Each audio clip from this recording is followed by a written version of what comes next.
Yep. Okay. So welcome, ladies and gentlemen, to CSGS lecture series. This is the fifth series of lecture series that was held by Center for Strategic and Global Studies, Universitas Airlangga. Center for Strategic and Global Studies is a research center under the International Relations Department of Airlangga University, Indonesia. So in this lecture series, we discuss about the recent development in international relations, the new discourses in international relations, and another related topic. This lecture held every 2 weeks, and it can be every week sometimes, depending on the lecture and the discussion. But today we will have a special topic. In the last topic, we talked about the COVID and disaster management. Today we talk about something a little bit different, because we will talk about a hotly debated topic, but under COVID, this issue did not raise as much before the COVID, or maybe it raised as much during the COVID. Today we talk about the China and the hegemonic and the identity relation between China and the country in Southeast Asia particularly. Today we are joined by our speaker. This is our superstar today, Professor Hopf from National University of Singapore. He is a professor in the Department of Political Science, National University of Singapore. This is a part of his research. His last two publications is, the first is the book titled Making Identity Count Towards a National Identity Database, published by Oxford University Press. And his latest journal publication is The Distribution of Identity and the Future of International Order, China Hegemonic Prospect, published in 2018 in International Organization. Joining Professor Hopf today is our lecturer, our part of CSGS, Mr. Wahyu Wicaksana, PhD. He is a lecturer in Universitas Airlangga, and he is also part of CSGS Research Center.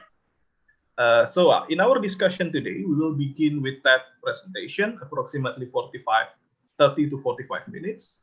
And then in the second session, we will begin with Mr. Wahyu Wicaksana comment and addition or maybe question to that presentation. And then in the last session, we will have discussion session. All of you is encouraged to ask question through Zoom chat, or maybe if you want to ask question directly, I will recognize you, and then you may ask your question directly by talking or asking directly to us. Okay, so we will now begin with the lecture. I will give the time to you. Over to you, Dan. Thank you very, very much, Agastya. First of all, let me say hello to my friends at Surabaya at Airlangga University. Happy to be back, if still 500 miles away. So what I'm going to talk about today is a paper that I've written with Sergeant Vujacic, Bentley Allen, and myself, taking advantage of the data we've gathered through the Naked Identity Count in Asia project. So I'll give a little bit of background about the paper before getting into the arguments of the paper. So the Naked Identity Count project itself was started around 6 years ago, and entailed gathering national identity reports for all of the BRICS plus the US, UK, France, Brazil, Japan, Germany, and Italy from 1950 to the present at 10-year intervals. And then 3 years ago, I received a grant from the Singapore Social Science Research Council to work on making identity count in Asia, where we did the same methodology for ASEAN countries plus South Korea, Japan, Taiwan, and Hong Kong. And it's the data from the Making Identity Count in Asia project that this paper is based on. So these are the previous publications from the project so far. So the book, Make Identity Count, presents the findings on the 2010 identities among BRICS plus great powers. Then the theoretical background for this paper, and indeed the work that I've been doing, is what I call neo-Gramscian constructivism, namely a neo-Gramscian account of hegemony married up with constructivist takes on national identity. And the first publication from Bentley, Sergio and myself came out in I/O a couple of years ago, which looked at the distribution of identity among those great powers in BRICS and China's hegemonic prospects. And today I'm going to talk about China's regional prospects. In some respects, we were motivated by the fact that in 1999, Bill Wohlforth wrote an international security article about American unipolarity, in which he pointed out, I think quite correctly, that US hegemony is somewhat protected by the fact that when China rises, the first country whose security is felt threatened, the first countries are those in its immediate neighborhood. So in fact, it'll be China's neighbors who will balance against China long before the US has to. And the US can just play the role of over the horizon ally and arms supplier. So we wanted to see, well, is this true? Is in fact, has China's rise actually led to resistance in the region? Now, we're not looking at balancing per se. Instead, we're looking at what we've come to call hegemonic affinity. How much affinity is there between the national identity on offer in China and the national identities of its neighbors?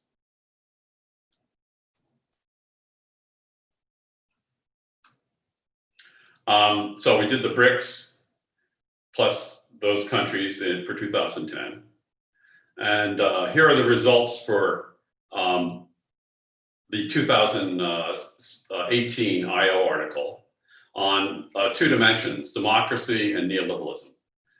We argue that democratic neoliberalism is the hegemonic project of the United States, and the question is, how much resonance does Western hegemony have among these 10 countries?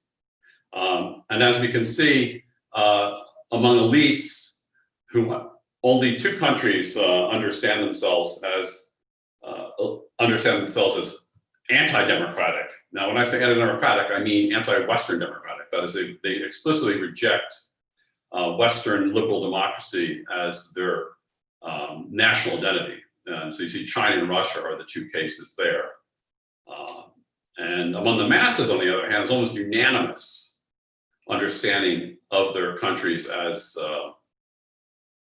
liberal Western democratic, with the exception of Chinese people. And then for neoliberalism, we see something quite different in the sense that elites are far more positive toward neoliberal identities for their countries than the masses are, with the only exception being France, where French elites do not understand French national identity as neoliberal, and partially Germany and Japan and the United States, where it's being contested. One caveat, of course, is 2010 was just 2 years after the world financial crisis, and hence you might expect there to be more ambiguity about neoliberalism. But we're going to see the results for 2015, and we're going to see that there's perduring opposition to neoliberal models distributed throughout East Asia as well. But the masses are far more antagonistic toward neoliberalism as being part of their national identities, as we see. There isn't a single plus without being mitigated by a minus. And Japanese, Russian, and French masses reject neoliberalism to court for their national identities. And what are the consequences of this for neoliberal democratic hegemony in the world? Well, our argument is that you have an ironic outcome. On the one hand, China's power is rising. On the other hand, it offers authoritarian neoliberalism as its national identity project, and that's roundly rejected by all masses through the world. And this neoliberalism only resonates with elites. But in fact, if then it were to supplant the US, it would end up actually reinforcing the neoliberal prong of Western hegemony. So our argument was that there are pretty high obstacles to Chinese hegemony on an international, global level. But of course, if they're able to convince elites around the world that authoritarian capitalism is a positive aspect of daily life, then of course they have a shot at replacing Western neoliberal hegemony. So that's where we left things in the 2018 article. And then we went on to do the Making Identity Count in Asia project. So these were the countries that we included. I should say we included Laos, but Laos turned out to be such a dangerous place for research to take place that we had to drop it. That is that the researcher who we had in Laos became, first of all, it was very, very difficult to find anybody, but once we found somebody, by the time she got into starting working, she felt threatened. She felt like she was going to be deported from Laos. Just going to the National Library and looking for novels led to an investigation of her visa status because there's nothing in her visa that would have implied that she would want to read novels. So it gives you an idea of how tightly controlled Laos is. I'll include it in here as kind of a shadow case, but we really don't have data on it, so we don't include it in the actual article. And when in order to move on from 2018, we had to ask ourselves what was wrong with our article in 2018, and we thought there were 5 things that we could improve upon.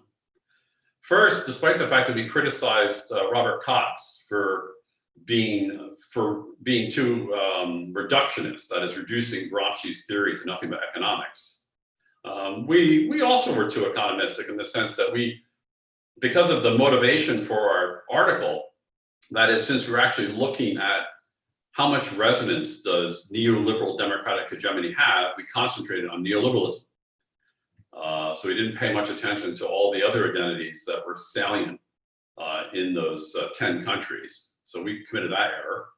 And so we ended up privileging the economic system over other identities. And we also privileged regime type, right? We privileged democratic or authoritarian, or democratic and non-democratic, when in fact, who knows whether or not being democratic is actually a salient identity. And this is one of the biggest problems with all work that treats democratic as an independent variable in explaining international outcomes. It pretends as if democracy matters. Maybe it doesn't matter. And we're going to see below in the empirics that it often doesn't matter. And fourth, there's too little common sense. And what I mean by this is there's too little attention paid to all of the discourses of national identity, all the identity categories that arose in the empirical work that didn't fit into our test of neoliberalism and regime type. And finally, and very importantly, there was too little attention to salience. Again, we were trying to find out what do Germans understand themselves as in terms of attitudes toward democracy and neoliberalism. But it could have been the case that German mass understandings of being German might have included being democratic, but it might have been so low on the salience scale as to be not very important. And we didn't include that either. So we try to address all 5 of these errors, mistakes, lacunae in the current work. So let's start with the results then.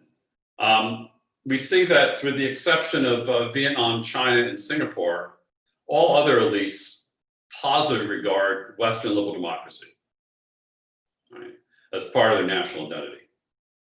Even Cambodia has a mixed attitude among elites to being democratic in a Western manner of speaking, in a Western concept.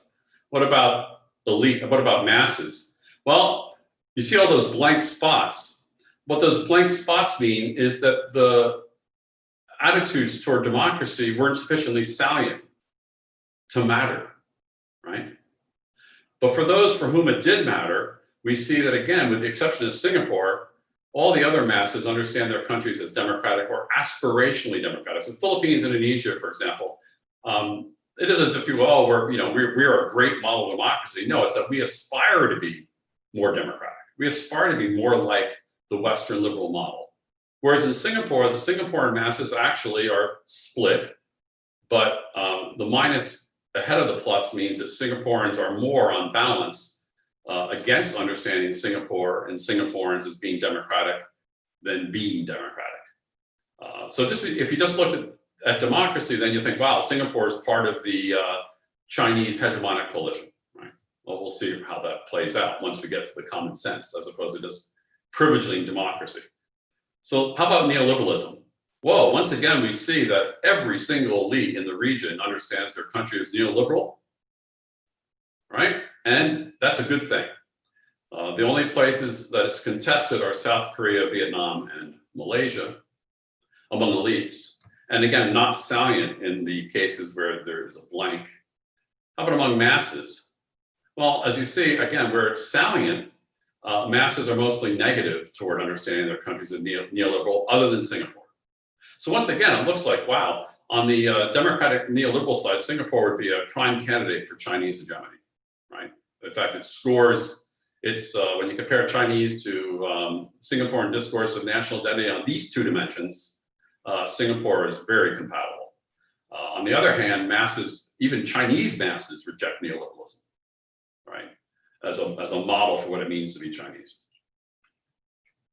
So if back in 2010, we made the caveat that, oh, maybe it's the case that the 2008 financial crisis has led to an erosion of support for neoliberalism. Well, we find 5 years later, it's still the same. In fact, worse in this region. There's even less understanding of neoliberalism as being something positive or aspirational for your country. But let's dig deeper. And I thought, obviously, since I'm speaking to an Indonesian audience primarily, I thought would dig deeper into Indonesian national identity. And this is where our caveats about privileging economics, privileging regime type, not paying attention to common sense, not paying attention to science becomes very important. So if you look at Indonesia, this is Indonesia in 2015. The number one identity for Indonesian elites about Indonesia, it's a Muslim country. It's corrupt. That's bad. They'd like to be less corrupt. Indonesia wants to be more democratic. The elites say this as well, but no, it's in third place, right? It's not number one. Economically weak, incompetently governed. It's a developing country. Its Dutch colonial past is an historical negative other. The Indonesian Communist Party, or communism in general, is a negative historical other. The Indonesian New Order is a positive historical other. And being non-aligned is positive. Now, again, these are literally ranked from highest to lowest, but I'm only presenting to you those that made a salience cutoff of at least 1% of all identities recovered. Okay, so there are many, many more identities that don't make the cut. Meanwhile, on the mass side, we see that Muslim is also the main identity for Indonesian masses. Incompetent government moves up to second place. Indonesia is a middle class, that is, it aspires to be a middle class country, developing, economically weak, religious in general, not just Muslim. Indonesians are ignorant, and that's a bad thing. We need more education. Indonesia is Christian. Indonesia should do more for the poor. Indonesian economy is exploited by corporations. It's economically unequal, and it's environmentally degraded. Now, all three of these go into why neoliberalism is a negative identity for Indonesians. And finally, the Indonesian New Order is a negative historical other, not a positive historical other for Indonesian masses. And it's not salient. It isn't the highest salience for either elites or masses, but it's still salient by our measures. Then we calculate, because we want to understand what's the hegemonic affinity between Indonesia and China. So we calculate what the most salient Indonesian identity categories are with respect to China. And this combines both 2010 and 2015 results. And we come up with kind of like an index. So being Muslim counts as a minus 37 with respect to identifying with China, because China is explicitly secular. At some levels, explicitly atheistic, and at other levels, of course, has practices that militate against the pursuit of Muslim religious freedom. China understands itself as corrupt. Well, Indonesia also understands itself as corrupt, and that's a negative thing to be. So it doesn't resonate. You wouldn't expect a corrupt China to resonate with Indonesians who are already against a corrupt Indonesia. Indonesia's aspirational identity to be more democratic militates against Chinese explicit rejection of being democratic or wanting to be Western democratic. Being anti-communist, of course, militates against Chinese identity as communist. So these are all negative aspects of the relationship with Chinese national identity. But then we have two that actually resonate with Chinese national identity. One is anti-imperial history against the Dutch. And of course, in Chinese discourse, being anti-imperial, anti-colonial is a salient identity as well. And both countries understand themselves as developing, which also is an area of resonance between China and Indonesia. Now, just to show you a little bit how the sausage is made, I'll show you how we make this. I'm sorry. True.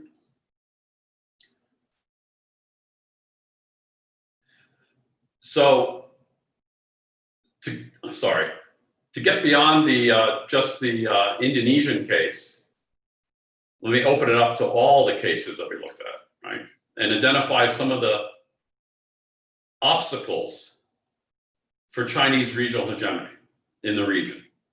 So Philippines, Singapore, Cambodia, and Indonesia all identify against corrupt countries. Indonesia and Malaysia identify as Muslim countries. Myanmar and Cambodia as Buddhist countries. Indonesia identifies against communism. Philippines and Myanmar understand China explicitly as a hostile external other. So directly understands China as a potential hostile force. And South Korea, Japan, Thailand, Philippines, Indonesia, Malaysia all identify as liberal democracies. So these are the obstacles for Chinese regional hegemony. But there are also opportunities. And one of the things I kind of like about this paper, and what I like about this paper is that by digging down into the more commonsensical views of national identity, we can see not just obstacles, but also opportunities for China. If we just left it at neoliberalism and democracy, well, it wouldn't give us as accurate a picture of both the obstacles and opportunity in the region in terms of national identity relations among these countries and China. So what are the opportunities? Well, all the countries, I won't read these each time, but I'll go through each one. The countries that I've listed all identify against an historical imperial Japan. Right? Now, again, this could be an artifact of 2015, being that it is the 70th anniversary of the end of World War II. On the other hand, 2010, which isn't as round an anniversary, 65 years, also picked up a lot of anti-imperial Japanese sentiment. The second issue is how many of these countries identify as neoliberal economically. And so we see South Korea, Japan, Vietnam, Thailand, Myanmar, Malaysia, Philippines, all identify as neoliberal economically at the elite level. In addition, with China, Japan, South Korea, and the Philippines have mixed identification with and against the United States. One way, kind of like a postage stamp way of saying this is Japan, South Korea, and the Philippines see the US as a necessary evil in their countries. That is, they rely upon them for defense and security, and they wish they didn't. And also mixed attitudes toward American culture and influence and so forth. Cambodia, Indonesia, Vietnam, Myanmar also identify as developing countries with China. Anti-colonial identities are also shared among 4 other countries. Plus, Vietnam and Laos understand themselves explicitly as socialist countries of the Chinese variety. And South Korea understands itself as ultimately one Korea with the North. And Singapore, at the mass level, understands itself as ethno-nationally Chinese, despite all the efforts by elite Singaporean discourse to differentiate itself. And finally, Cambodia identifies against Thailand and Vietnam. Now, these are all opportunities. Remember, I spoke earlier about how if China were faced by a global hegemony of democratic capitalism, how they could try to convince others that actually authoritarian capitalism isn't so bad either. In fact, it's quite effective, right? Well, one can imagine that all these opportunities for Chinese regional hegemony also provide opportunities for China to fashion policies that would actually make their hegemony more attractive to these countries along these grounds. So imagine diplomacy on South Korea, where the big deal is that the U.S. is thrown out of South Korea in exchange for reunification with the North, right?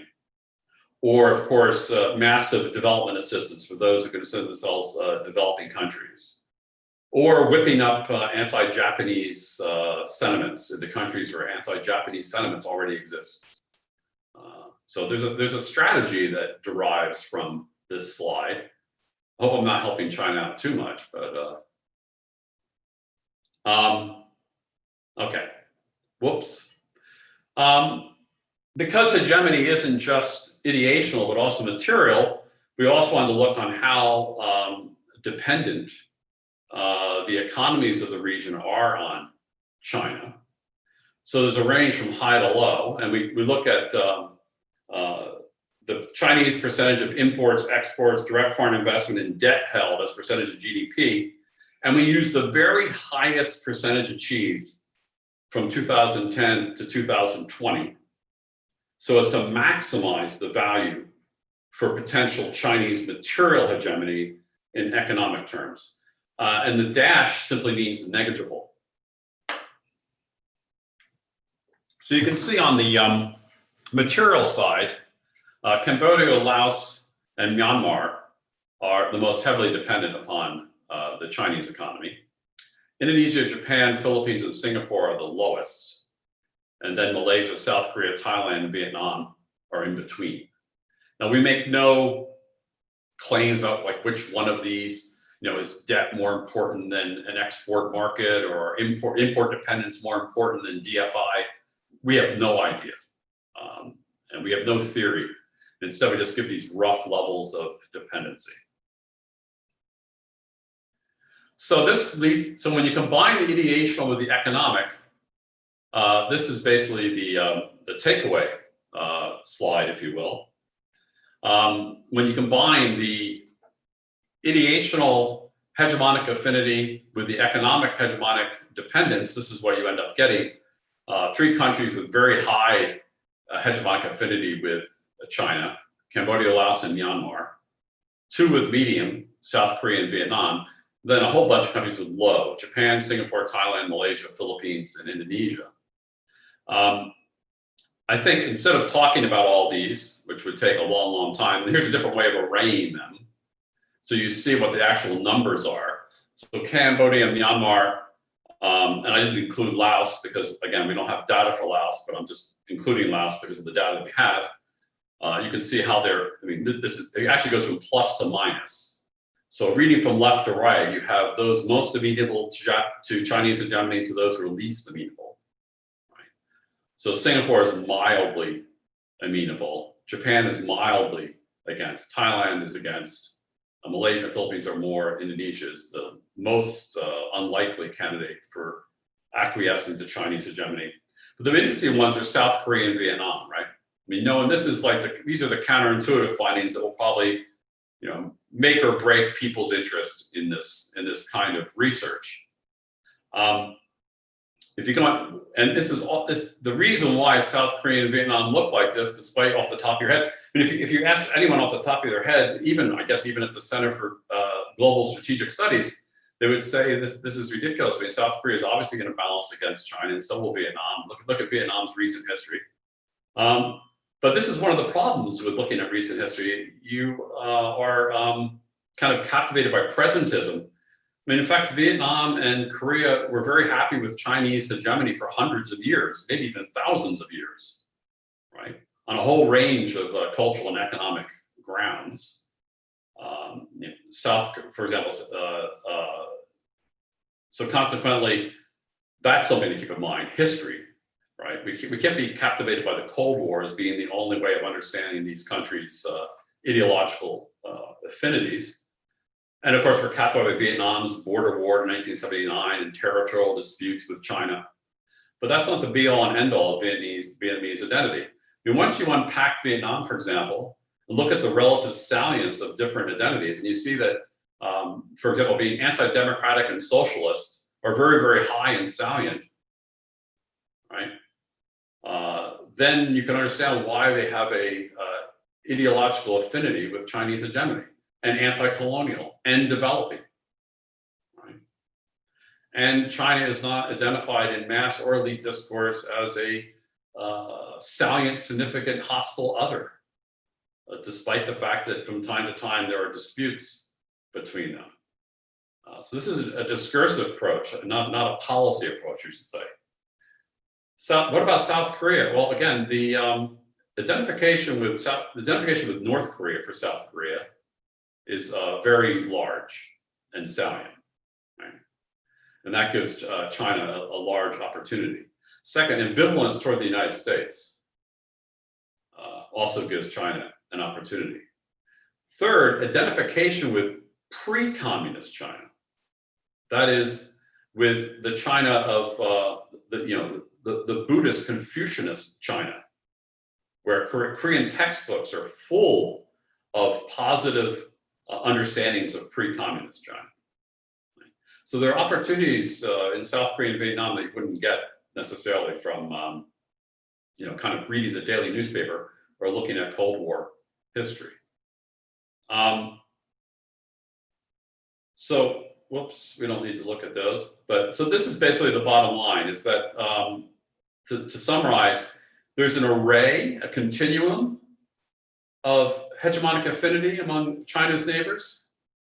Contrary to Bill Wohlforth's expectation that the entire region would be balancing against China, we find that in fact it's a much more complicated, nuanced picture.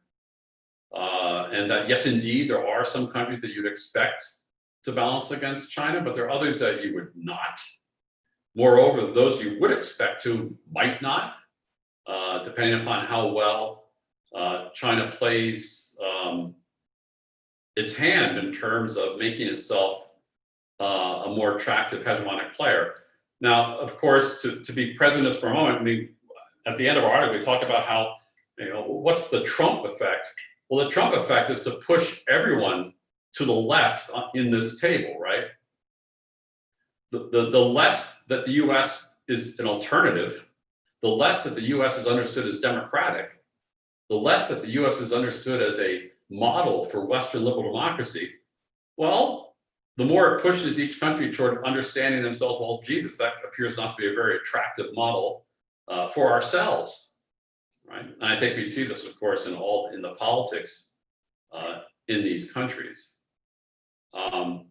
And then I guess this last I'll point out, I mean, probably the biggest anomaly for thinking about how every neighbor of China balances against it is Russia. I mean, Russia isn't part of this article, but of course it's part of my research.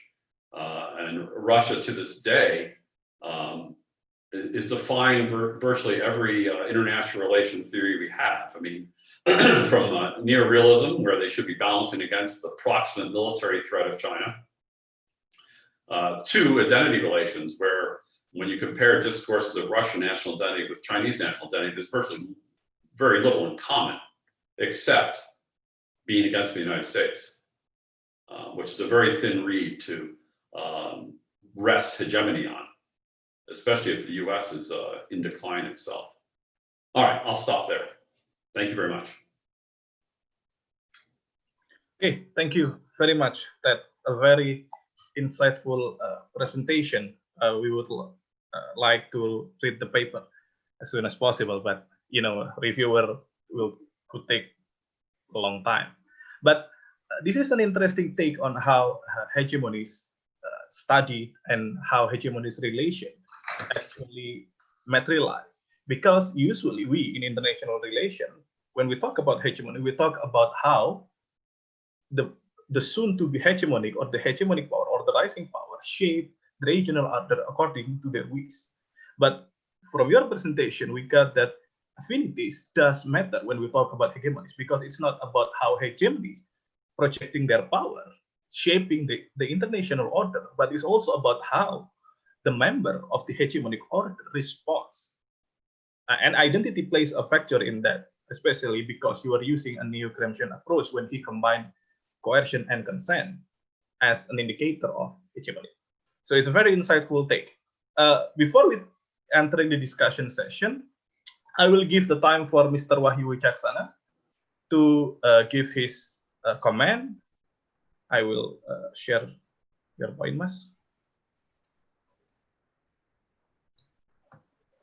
Okay. Okay, yeah, you may begin, Mas. Yeah, thank you, Agus. When Agus told me that I'm invited to comment on Ted's presentation, I thought that it would be hard for me to criticize or question Ted because Ted is also one of my guru in constructivism. But in this, you found plenty wrong. That's good. Yeah, but at this time, let me introduce my new research, and I try to connect to what Ted has just presented. In 2020 and 2021, I'm going to conduct research on state transformation in Indonesia and Southeast Asia. This is funded by the Indonesian government, Ministry of Education. I tried to situate my literature review and theoretical framework to understand and try to build something with Ted's argument, major argument in his 2018 and the forthcoming article. I also start from Gramsci, and at the end of my points, I will say something about identity and foreign policy and hegemony. Gramsci's traditional theory of hegemony neglects the underlying dynamics of the state. The Weberian, Westphalian strong state, as what political scientist Michael Mann argue as the normal type of state, could be the ideal one. Many governments struggle to make their state normal. It is strong, institutionally functional, and it can control the mass, the public. Contemporary or neo-Gramscians also discuss hegemony in terms of well-organized, strong state. My concern with this Gramscian theory of state is that in this globalizing world, what happened to the state when it interacts with globalization? We cannot persist to hope that the state will continually be strong, be as normal as day before, because there are too many social forces, there are too many parts of the state which can have better and wider opportunities to develop their power. The state's transformation theory, it is not a new insight in political science, but it's still under research or less explored in international relations. For political economists, they have developed many kinds of research on state transformation. And my point is that if we want to study state in this globalized world, we cannot assume that it is a solid political institution. There are three kinds of transformation having been experienced by all kinds of states: democratic, undemocratic, developed, industrialist, developing, or even quasi-state. The first is fragmentation. Elites in the state, the leaders in the state are not uniform. There are fragmented elites. We can see in Beijing, in Washington, in Jakarta, and everywhere. The second current is decentralization. Although the state is centralized or concentrated in the capital city, but under globalization, subnational entities have more opportunities to govern themselves. So they rescale the quality and the way of the governance. Dissolve argues that the politics of scale shapes fragmented and decentralized state entity. And the third wave is internationalization. Subnational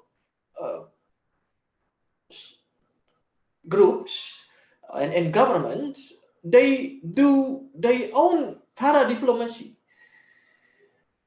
So what to connect from this state transformation to identity? I come to some questions on identity. I agree with Ted dividing between elites and mass discourse, because this is very Gramscian way of thinking. And even when I study about populism, I also see very influential thought of Gramsci, when the elites control and use populist or mass language to express their political ideas, as Trump and many European leaders today. The first question is the elite really solid? And if we use texts or films or discourse, and should we remain believe that elites are always uniform? There are fragmentation. There are different discourse between the national and the subnational elites, and also about the mass. The masses discourse should be differentiated from the educated, the uneducated, and others. And state transformation give the space to talk about these large differences, fragmentation, and even internationalization of the elites and the mass. And it also happened in China. The Belt and Road Initiative, not all Chinese subnational governments are happy with Xiism, Xi Jinping's ideology or Chinese dream. Those in the Northwest China are happy, but in the Northeast China are not happy with Belt and Road Initiative, because it raised tension in the South China Sea, and they will be more affected by the conflict or confrontation than elites or societies in the Northwest China. From these points, then we should ask who are legitimate to construct state identity when the elites are fragmented, when the state is transformed into a regulatory model, into loose controlled states who are legitimate to construct the state identity. And from the constructivist point, legitimacy of the identity will influence foreign policy conduct. How the state view themselves and others determine their foreign policy. And it is very hard for me to conclude that China could become a hegemon because of its transformation, great transformation inside, which affect on the solidity and the capacity of the government to control foreign policy. Yeah, I think it is my points. I turn back the time to Agas. Thank you, Mas Wahyu. That's a very good comment. I give Ted time to respond before we go to discussion. Thank you a lot, Wahyu. I think you're absolutely right about state fragmentation and the complexity of elites and masses. We obviously, our methodology doesn't capture the subnational complexity of masses and elites. Rather, it presents you with a view of the most salient identities that appear in elite discourse from a sample of texts that we explicitly identify and select, and give the reader the opportunity to see, well, you left out this, you left out that, therefore you're not paying enough attention to this particular identity category. We're perfectly open to being wrong about our text selection and leaving out parts of the picture. As far as the subnational masses are concerned, yes, of course, masses are incredibly variegated. And again, we've given you an explicit, a list of explicit texts, movies, films, TV shows, popular songs, so forth and so on, to help capture mass identity. But you certainly could come up with an alternative list where you come up with an alternative identity. But again, it's kind of like, I hate to be kind of glib on this, but it's really the burden of proof is upon, another scholar to do another collection of texts and defend their selection of texts and show that they come up with systematically different results. The only thing we can do is give you our list and show you what our results are, and then see. I'll give you an example from the Russian case. Very, very popular it's a very popular view, but especially in the media, but even in some foreign policy circles, is that Russia has a Eurasian national identity. But in fact, the Eurasian national identity in Russia is extremely minimal, right? It isn't distributed among the population at all. It has like zero salience among Russian people being Eurasian. The most typical identity among Russian people is European or Western, not Eurasian, and certainly not Asian, never Asian, right?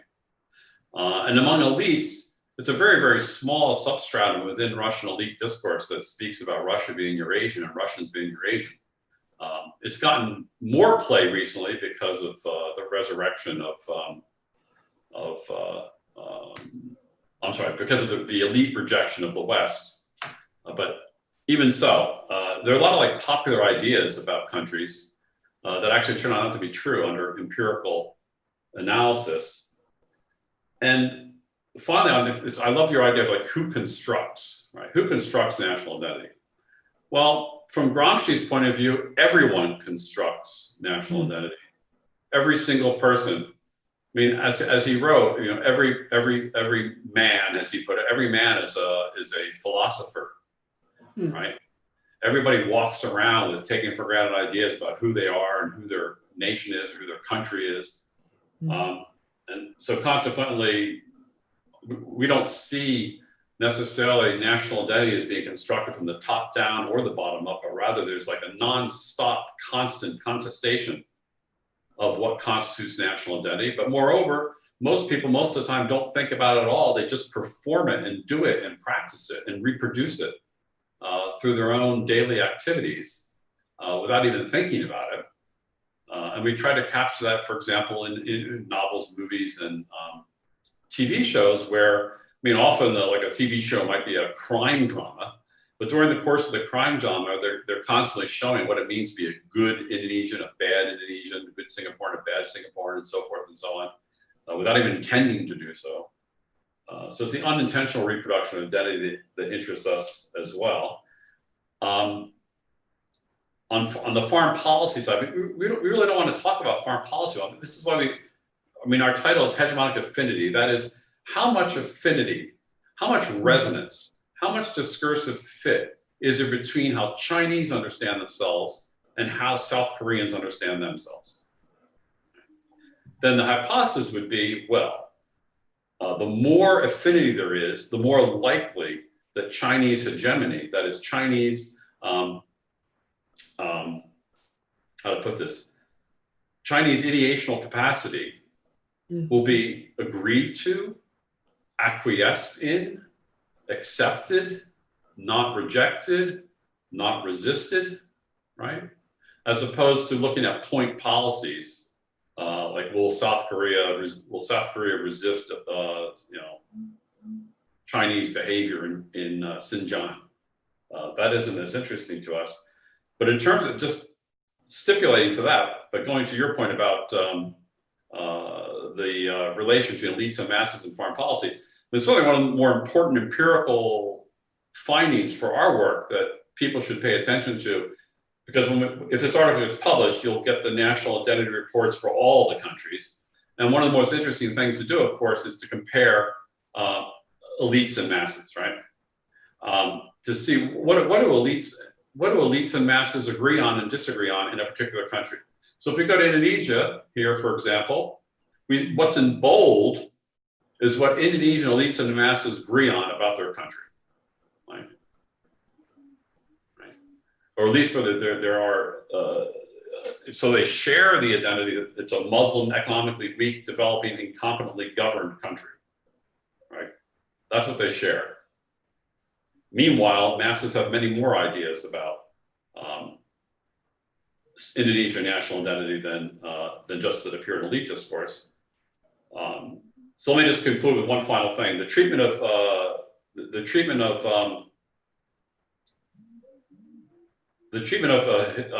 Imperial Japan as a negative historical other. This is also very interesting because, for example, in the case of Singapore, that is almost 100% mass understanding. The elite discourse in Singapore doesn't understand Japan as a negative historical other. It's not salient, but among masses it is. You go to South Korea, it's highly salient among both elites and masses. You go to China, and it's far more salient among elites than masses. Right? So, I mean, the hypothesis would be, to the extent that masses and elites agree on some aspect of their identity, that's going to have far more influence on identity relations with another country than if there's conflict between elites and masses on that issue. And indeed, if there is conflict, then that gives an opportunity to hegemonic power to try to resonate with the masses or the elites, right? As opposed to not being able to capture either one of them. But thank you, Wahyu, for your ideas. You're welcome.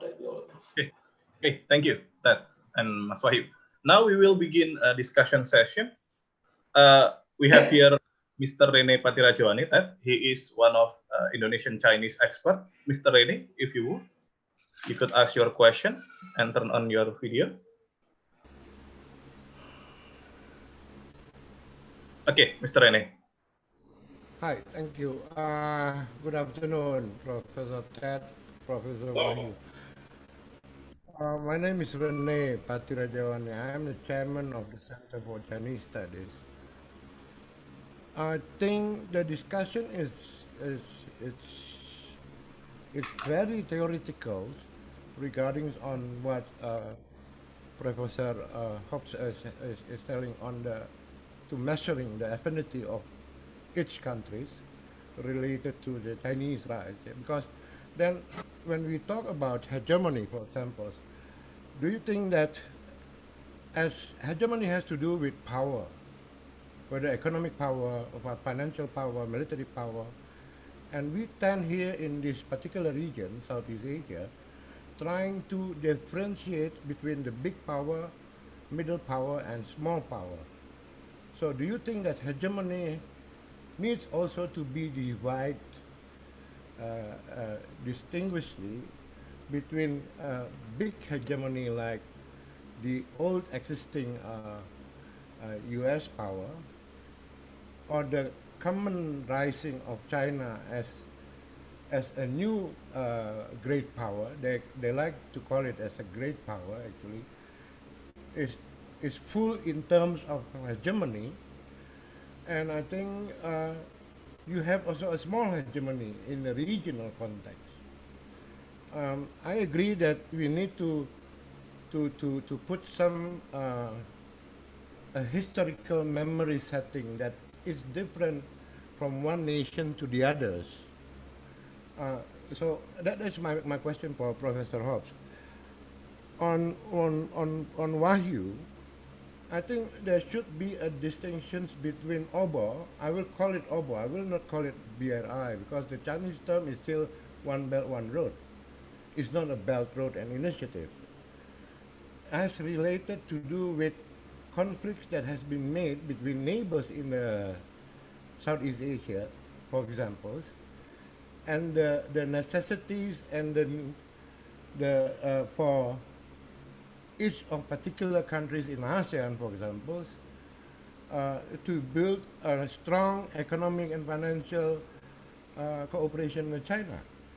That will be very difficult to measuring up between what is a sovereign claims by the Southeast Asian countries and what is the economic necessities that been that you cannot compare, for example, between China and the other neighbors in the Central Asia. Thank you. Okay, thank you, Mr. Reni. That you can answer first. Yeah, I'm very sensitive to this idea that hegemony is both material and ideational power, which is why we included the economic dependence variable. I mean, as you know, Gramsci's definition of hegemony is coercion plus consent, because he was trying to explain how in the world you get a whole bunch of people who materially are being exploited by capital to agree to not rise up and revolt against it. And the argument he made was, well, you construct deliberately, the capitalists construct deliberately a ideology that captures the common sense of subaltern groups. You know, basically you're constructing an in-group among those who support your system against the out-group that might continue to resist it. Now, hegemony is a continuum, right? So the more consent you have and less coercion, the more hegemonic you are. The more coercion you have and the less consent, the less hegemonic you are, because you're just relying upon force. And of course, relying on force is very, very expensive.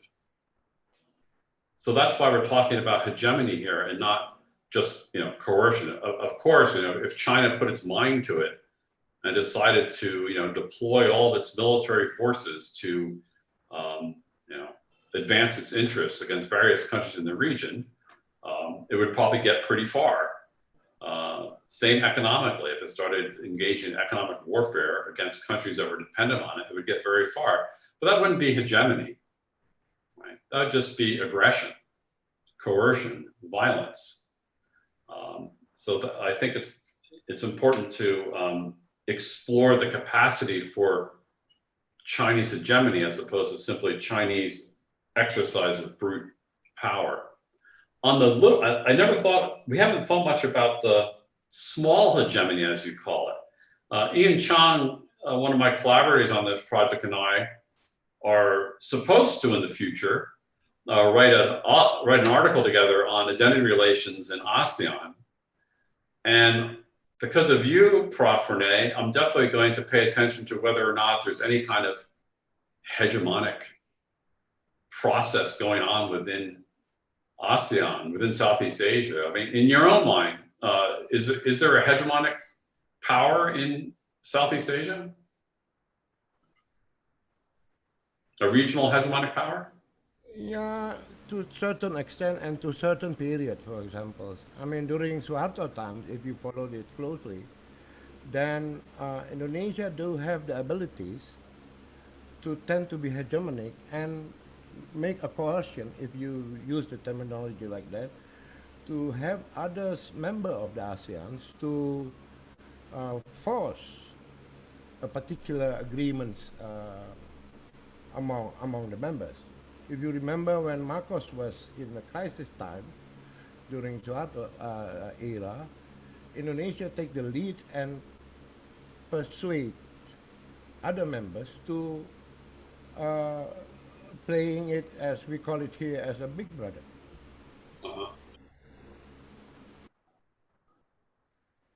Thanks. Mas Wahyu, you have some comment? No, it's just a comment and it's okay for me. That's fine. Okay. Now we move to the second question. We have Mr. Alexander Arifianto from RSIS NTU. I give the time to you, Mr. Alexander.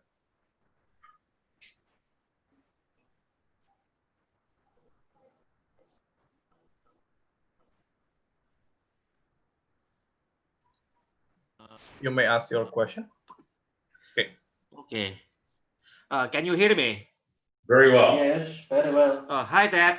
This is Alex Alifianto from Rajaratnam School of International Studies, just at NTU, just across the pond from you. I have basically have 3 questions for you today. First of all, is with regard to your methodology.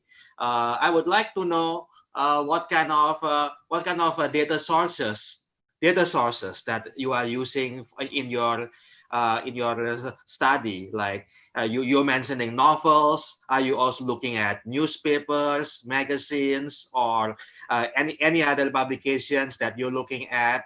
And also from what time period that you're collecting all these data on?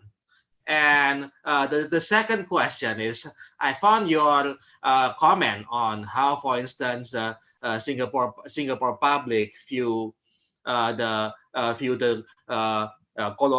colonial era Japan very interesting, and this raises questions on how deep do you think the role of the national education system in the different Southeast Asian countries in shaping the identity and the outlook of these different how Southeast Asian view different great powers. And then the last question I have, this is more specific to Indonesia. Over the years, many of the Indonesian political scientists are looking at the ongoing problem of the so-called democratic backsliding or democratic decline in the country. Do you see evidence from this about this democratic backsliding in your data? Like, for instance, a more reference toward say Pancasila democracy Pancasila instead of democracy or liberal democracy. Because this is something that, you know, in my own research last year when I was researching the election, I see more and more of the, you know, politicians and local elites I interview say that, oh, we're fed up about the liberal democracy. It doesn't brought any economic benefit to us, so we have to return to the so-called Pancasila democracy.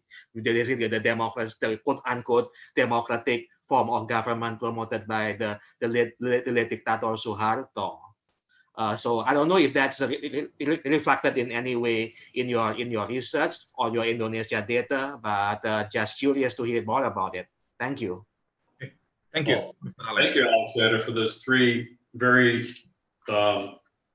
rich questions. So the methodology consists of trying to sample from both elite and mass texts. So the elite text consists of for each year that we look at. So in the case of this project, we looked at 2010 and 2015 in each of these countries. So for each country, we look at two elite political leadership speeches, usually on National Day and or something innocuous like presenting the budget to Parliament. We also look at the top two most circulated newspapers in the country, the opinion editorials of those two newspapers, and we look at the high school history textbooks of each country. On the mass side, so the textbooks are kind of the hinge. So on the mass side, we look at the top two best-selling novels of that country, obviously written by indigenous authors in the indigenous language, and the top two most attended movies. And the in some cases, depending upon the the economic development level of the country, like for some countries, let's say Cambodia, novels and movies are quite expensive, so you're not going to be able to capture the masses. So in countries like that, for example, the researcher went to basically the street markets in Phnom Penh and found out what the most popular videos were that were being rented, Cambodian videos. But we also look if it turns out that there are popular TV shows that have higher audiences than the best watched movies, then we use the TV shows. And in some countries, because of the lack of materials available, we also looked at downloads of music videos of local artists. And of course, looking at their lyrics and their staging of the production. So those are the sources we use.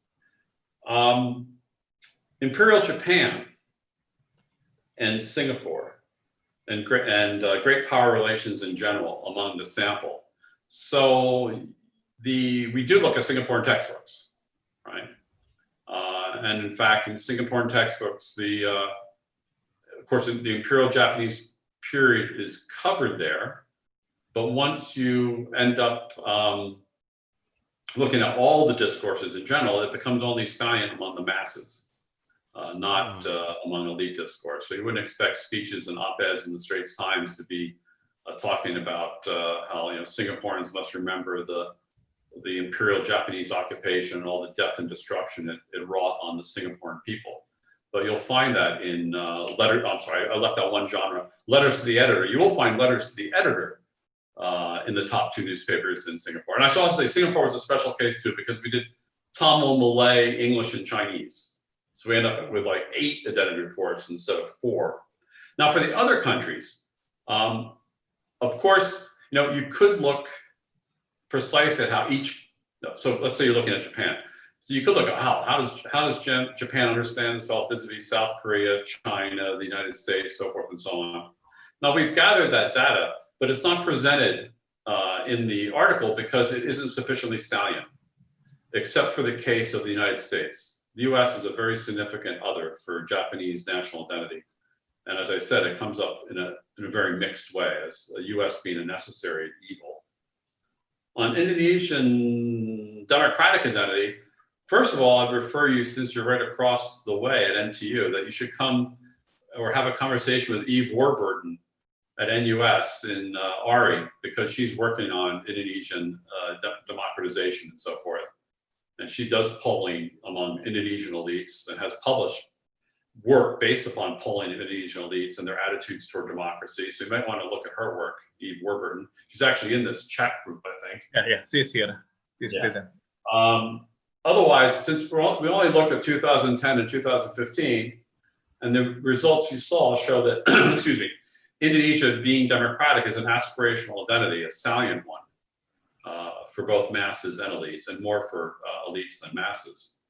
But we haven't done 2020. 2020, I hope, is coming up. Depends on whether we get funding to do 2020 as a follow-on to this. So thank you, Alexander.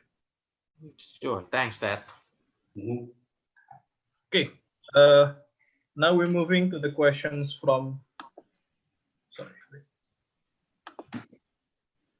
from Mr. Afabile Rifawan. He is a lecturer at Department of International Relations, Pajajaran University. He asks, from your presentation, that what is the main implication for the future of balance of power in Southeast Asia? How does affinity impact the balance of power in the region? Will it be bipolar, and then the US will involve much in this region regarding affinities? Or how will China expand its existence and no one can stop his hegemony prospect? Okay. Have I stopped sharing my screen or not? Yes, you are stopped. If you want to continue sharing, you can. Let me answer that question this way. Yes, sure. Let's go to the videotape.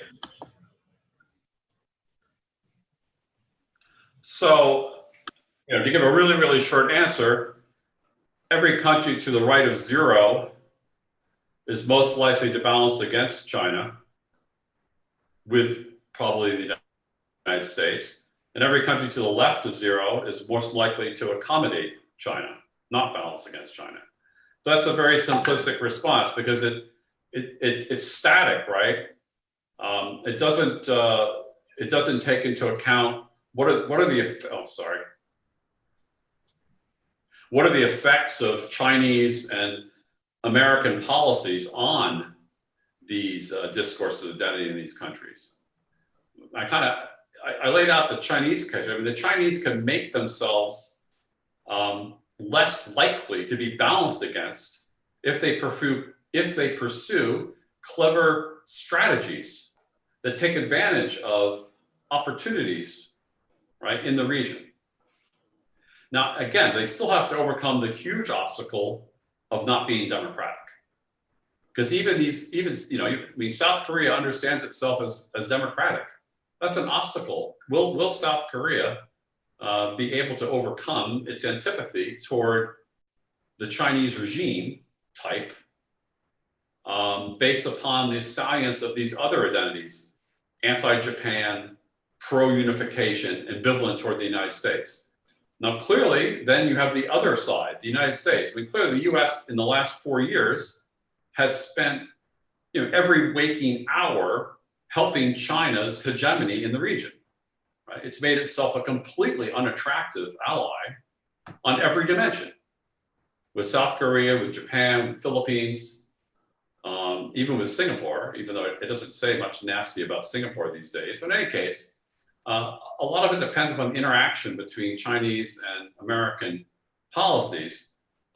But those policies all operate kind of at a tactical level, and underneath it is this bedrock, the tectonic plates of international politics from our neo-Gramscian constructive perspective are these identity relations that are embedded in discourses of national identity among elites and masses. Now, elite discourses are far more malleable and subject to agency than mass discourses. We can show that over time. Like when we compare 2010 and 2015 for all of the countries, and this is actually for these countries, there's more continuity between mass discourses than elite discourses, right? Except, of course, in the countries with one-party regimes. One-party regimes don't change their elite discourses that much. But if there's been a regime change in a country, you're more likely to find a change in elite discourse. So that's my answer. Okay, thank you, Ted. Okay, so the next question is for Miss Novita from Pertamina University. She asks about to what extent the Asian centrality plays a role when it comes to the interaction with China, particularly regarding your hegemonic affinities framework. How does ASEAN plays a role in this kind of discourse? How does ASEAN play a role? Yes. I hate to reveal this to people, But ASEAN as an identity has zero salience in every country. So there are no mention at all. Zero. Unless the salience. It's a non-entity.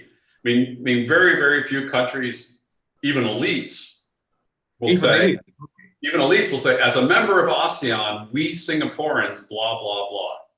Or, you know what I'm saying? Or, Vietnamese, nor textbooks. Textbooks will point out that, yes, our country is a member of ASEAN. ASEAN was founded in this year, but then they don't talk about what ASEAN has done or does or will do and how being a member of ASEAN has implications for Malaysian national identity. And certainly at the mass level, ASEAN never appears in a novel, a book, a movie, a TV show, a song, a letter to the editor. It just has zero science, negligible science. That's an interesting take because here leaders, especially elite, say that ASEAN does matter and they keep campaigning that we are part of Asian. But from your research, we can see that it is zero salience. So it's kind of interesting fact for us here. If you go back to the Indonesian table, yes, right, you'll see that Indonesia actually does think of itself as non-aligned, right? Non-aligned is a positive identity for elites, but ASEAN doesn't appear anywhere. Oh, I see. That's interesting. So non-aligned. Yeah, but why? Well, because, I mean, this could go back to Professor Renee's point. Yeah, point. That Indonesia doesn't understand itself as a regional player. It's a global player. I see. That's interesting. Yeah. So we're a non-aligned country like other non-aligned countries in the world, like India, right? We're not an ASEAN member. An ASEAN member, that's small beer, right? That's far too minor for us. Perhaps that's my hypothesis. Anyway. Okay. Thank you. And the next question is for Miss Eva Karina. She asks question related with the rise of far-right populism and how it impact with neoliberal democracy ideology. How does it impact with the affinities? Will the rise of far-right populism change the affinity, maybe some countries toward a more non-democratic views? As you would say earlier, that Trump in that table you showed to us will move many countries to the left. How does your view regarding far-right populism and the affinities of countries, identities? Well, that's another really good question. So, of course, populism has a different flavor in every country. Yeah. So I suspect in the case of Indonesia, the most salient populist categories to take advantage of would be Muslim and neoliberal. Namely that a populist party would advance an agenda of Muslim first, anti-capitalist, right? Some kind more statist, protectionist, less liberal, anti-capitalist, more equality, more redistribution, less free trade, less capacity for corporations to work their will, more distribution to the poor, and also, of course, less corrupt. Right. What we want is a righteous Muslim state, right? Yes. That redistributes money and goods away from those corrupt economic and political elites to the masses.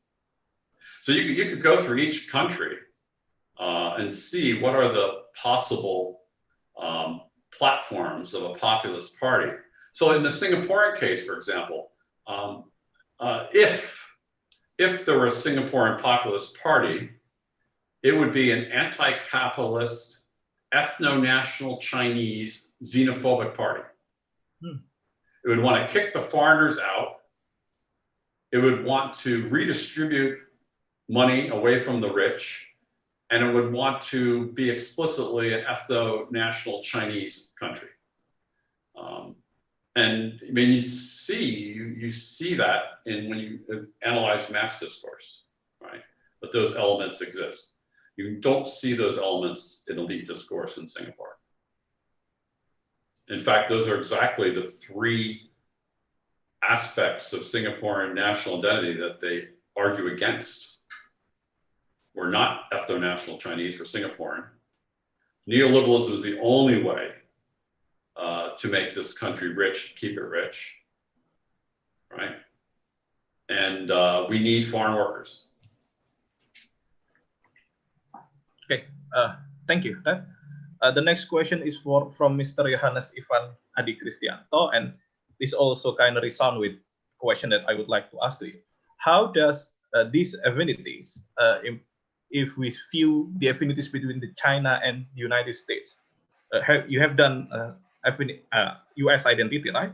How does China affinities reacted or complementary or supplanting with the United States affinities? Is it? Yeah, sure, go ahead. There are two important questions there, neither one of which we're equipped to answer. Yeah. I mean, empirically, we have the data, but we haven't gone down that road. Because after all, maybe I would not be a bit surprised if when we get this submission back, the reviewers are going to demand, where's the U.S.? Yeah. How can you talk about Chinese hegemony in a vacuum? What you need to do is to have U.S. national identity there as an alternative, right?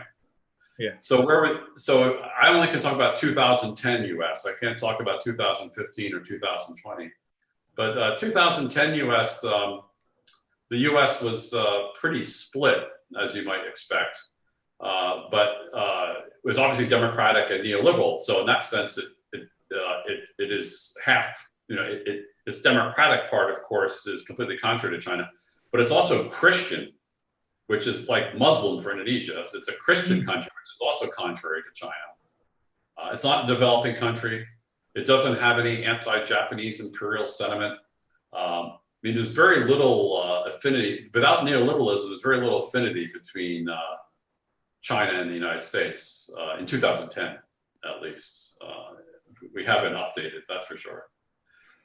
But the other prong would be to see how U.S. identity resonates with the identities of our sample here in Asia, ASEAN, South Korea, Japan, and so forth. And that perhaps should be part of another article, a different article. Okay, thank you. The next question is from Mr. Bima John Nanda. He asked about one of your results. It said that Indonesian have elite especially identify themselves as Muslims, their identity, both from elite and mass. Did this identity play as major role? Do you think this identity plays major role in Indonesia foreign policy, especially regarding China? This I can't say. That would require someone who knows a lot more about Indonesian foreign policy than I do. Now, the elites don't identify themselves as Muslim. I probably need to make this clear methodologically. When we say that Muslim is a salient identity category for Indonesia, we mean that when elites speak and write, they say Indonesia is a Muslim country, or they say that Indonesians themselves are Muslims. It's not them saying we elites are Muslim. Now, mass discourse, on the other hand, are saying like we are Muslims. You know, we Indonesians are Muslims, right? Now, the hypothesis here for this is that by being an explicitly Muslim country and having that as your #1 identity category, and to have it shared by both elites and masses across 2010 and 2015, that's likely to be a very high barrier to any hegemonic acquiescence with China. Not only because of the practices of China against Muslims, but also because China itself is an avowedly secular, atheistic place that's anti-religious ideologically. So that's not going to resonate very well. In that sense, the Christian United States is more resonant with Muslim Indonesia because at least they both understand religion as part of their national identity, even if the religions are different, right? As opposed to being anti-religious. I mean, this is actually one of the obstacles to Russia being part of the Chinese hegemonic project, because Russia increasingly understands itself as religious, right? That's all I can say. Okay. Can I thank say you. something about this? Yes. Sure, Mas Wahyu. Sure. Just a short comment on the question on Muslim identity and foreign policy in Indonesia. My argument is, or my claim is, there is no match between Muslim identity and foreign policy and Indonesian foreign policy. Indonesian leaders or elites, even they recognize that this country is the most populous Muslim in the world, but doing foreign policy is different thing. Indonesian foreign policy is continually pragmatic. It based on secular universal norms of I think it's a proto-realist foreign policy picture. And even when talking about Muslim world issues, Indonesia have never used Islamic language. The populist Jokowi government, for example, when assisting Rohingya Muslims, he does never make a claim that Rohingya is the victim of Myanmar military operation.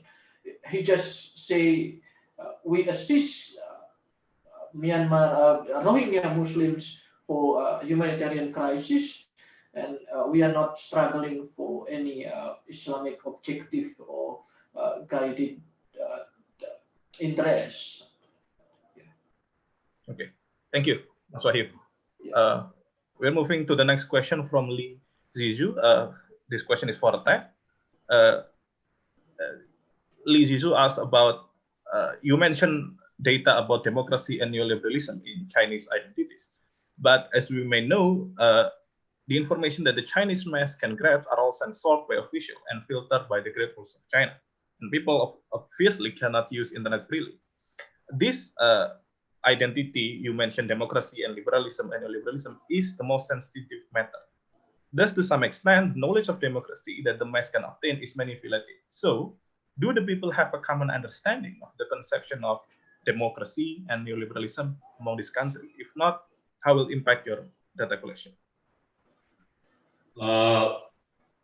So you'll see that on this slide that the mass coding for democracy is blank.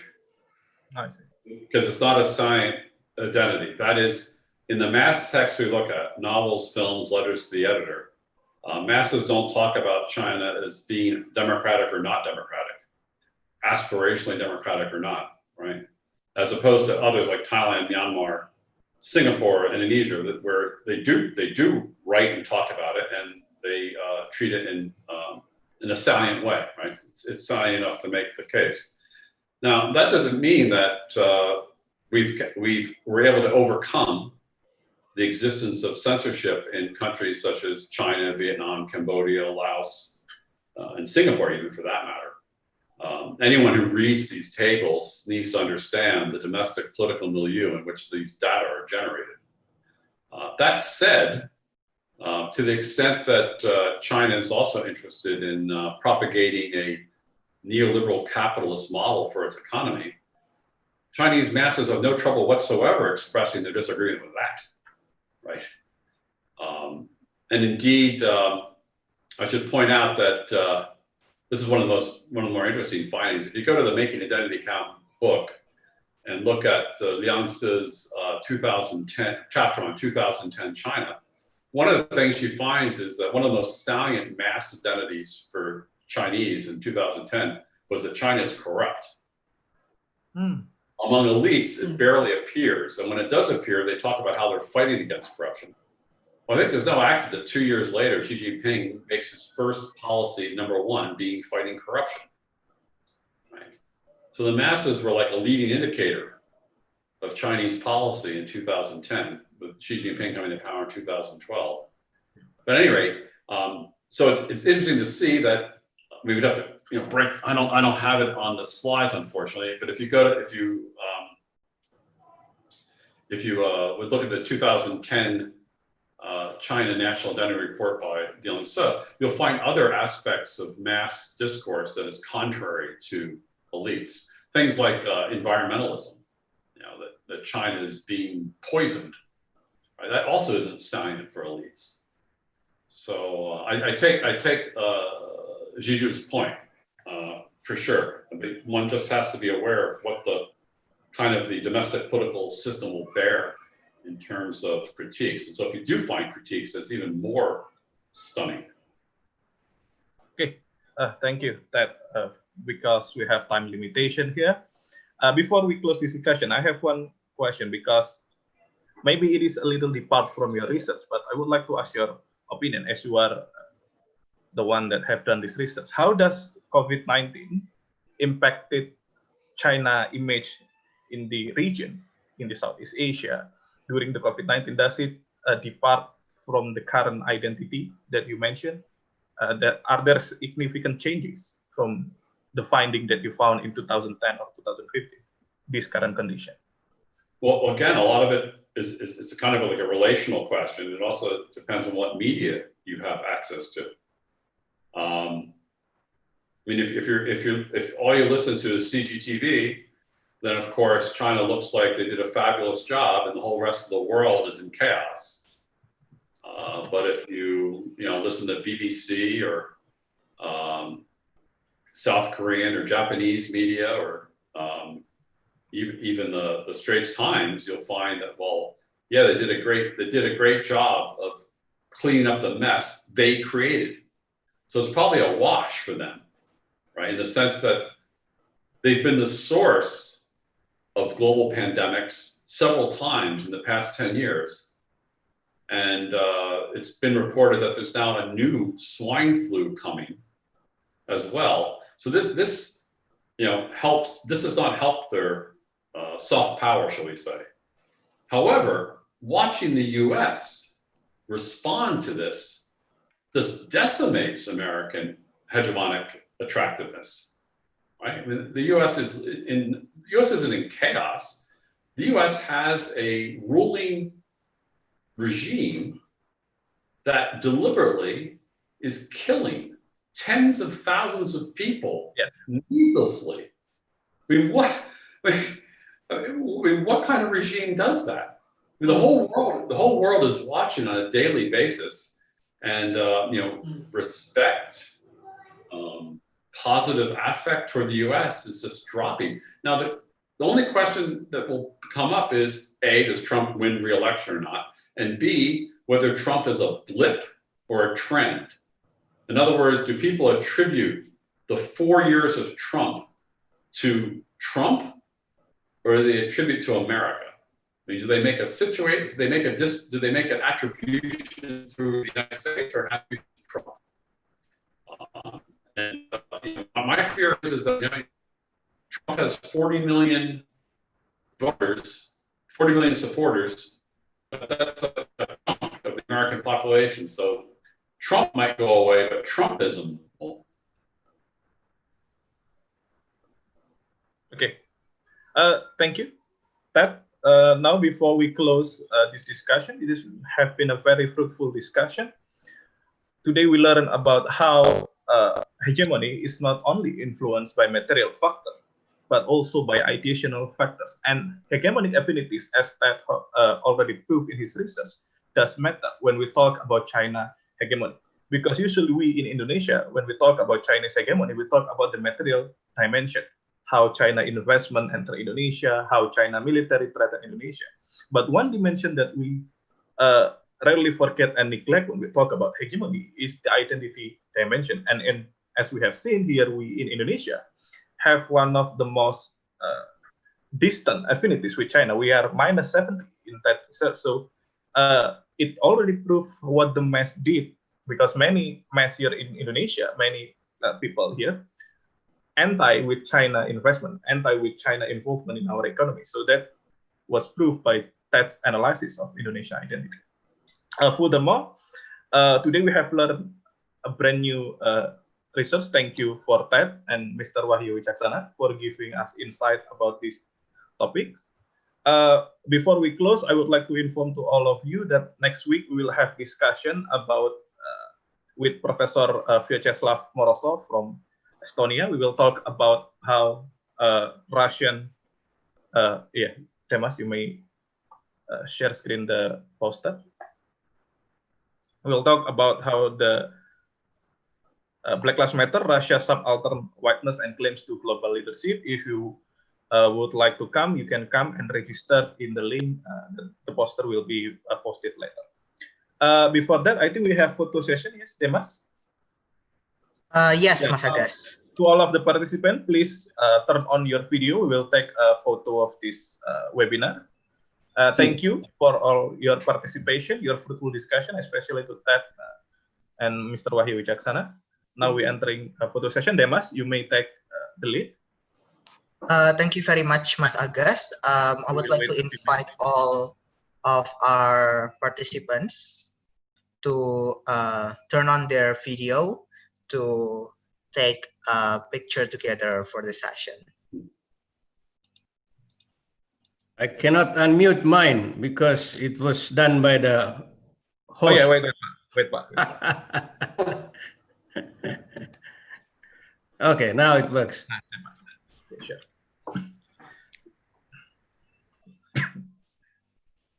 Okay, after I count to 3, please remain in your pose for a few seconds because there is 2 slides that I need to take. Now we discover all the people that have left. Yeah.